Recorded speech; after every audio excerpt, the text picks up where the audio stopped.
You guys have a problem with your Toyota, you got the flashing security light, you put your key in and it still flashes. Go to start the car, nothing happens. Whole time, security light's flashing. Step 1, unhook the battery.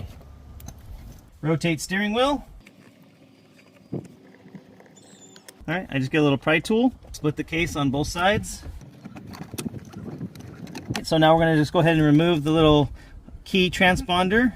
This little ring pulls right off, unplugs. We have our brand new part from Toyota, factory original.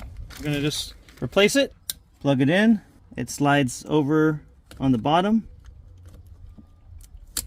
clips into place. Hooked up the battery, got the flashing light. We have our key, stick it in the slot. Light goes out, key is now recognized.